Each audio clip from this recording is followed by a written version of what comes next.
Philippines! And hello world! Welcome to Cat Talk Show!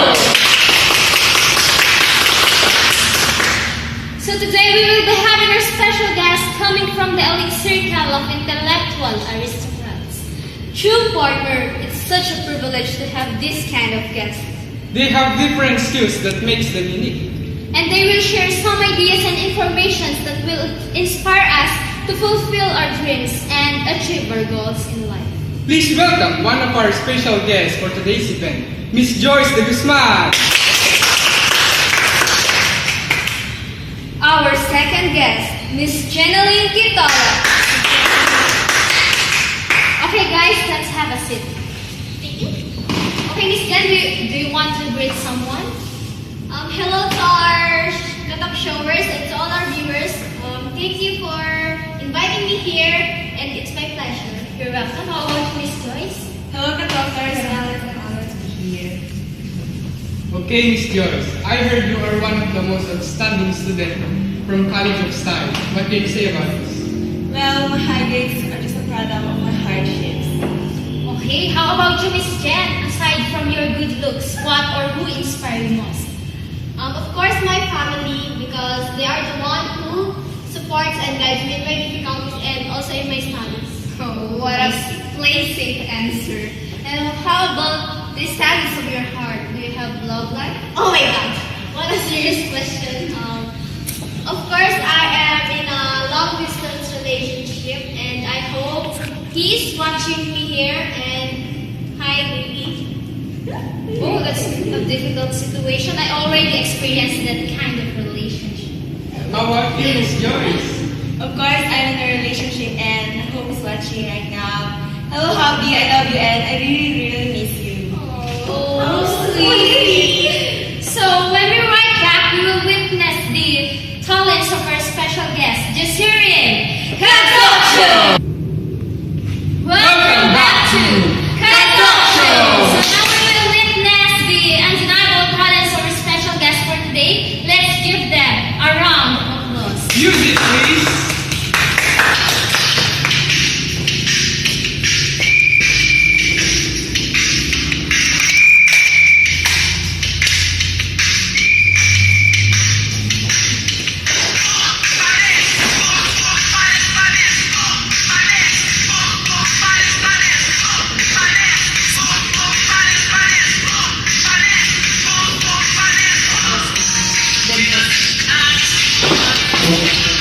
Thank you, Miss Joyce and Miss Jen, for that boom panes performance, and thank you for guesting.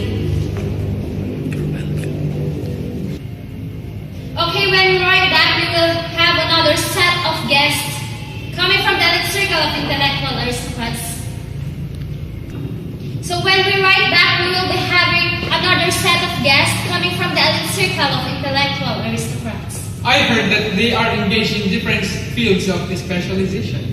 Yes, they were engaged in pageants, sports, and politics. Oh, what kind of a bit interesting personalities.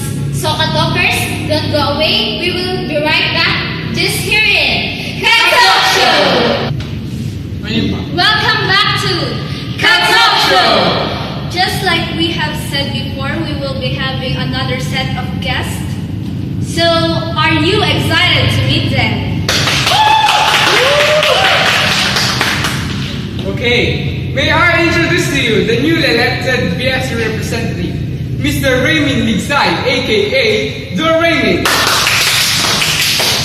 Okay, now let's welcome the sexy, beautiful, gorgeous, and shining in her yellow gown, Miss Roslyn Manaban. And last but definitely not the least, is sporty, active, and friendly varsity player, Miss Roniel Sheen A. Cabay. Okay, so let's begin. Mr. Raymond Ligsay, first of all, I want to congratulate you for winning as the BSU representative. So what do you feel about your victory? Well, I feel so overwhelmed, especially that we all know that I am the only member of our party who won, And I thank you, those who supported me. And one thing is for sure, I will not let their votes go to waste. Okay, very well said. So, Miss Caban, you look so cool and fresh today. You know that. So, as a varsity player, how could you be able to manage your time for your academic and extracurricular activities? That's a serious question, but I can answer that in a easy way. Wow. How about time management? It is that will distract you. Know how to balance the things. That's all. How about you, Miss Manabat? You look so beautiful today. So, as a beauty queen, what is your secret in staying beautiful all the time? Can you share it to our audience? Well, you must stay positive and just be yourself. Maintain the confidence, forget all the negativities. That's it. And don't forget to wear your best smile. Just like this. Okay, Mr. Ligsay, what is your message to those who vote you and trust you? What should be our expectations to you? Well, for those who voted me and who put their trust to me, I thank you, and I'm really very overwhelmed about it. And I may not be the best PSU representative ever, but I will do all my best to serve you guys. Thank you. How about you, Miss Shim? What is your advice to the aspiring athletes like you? Can you give them a piece of advice? Just be yourself, guys. Be thankful to the talents that you have, but don't forget to stay humble, and don't forget your extracurricular activities are not hindrance, yet it is a big opportunity to you to show them all what you've got. That's it. Miss Manabat, can you share some tips to inspire other beauty queens? As a beauty queen, you should be a good model. Beauty is not seen in physical appearance, but real beauty is seen in our hearts. So you must not be busy fixing your face, because beauty is a lifetime asset. Okay, very well said. So as a part of our tradition here in Katok Show, before we end this show, let's do the Katok Show dance craze. So, dear guests, are you ready? Ready? Yes. Okay, music please. Okay, dance!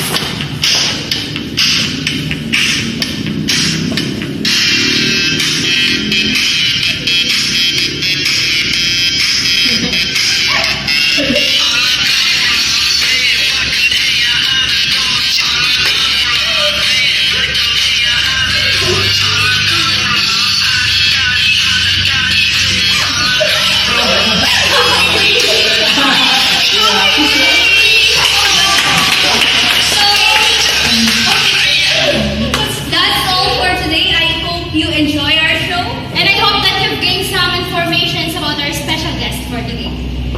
Good So, job.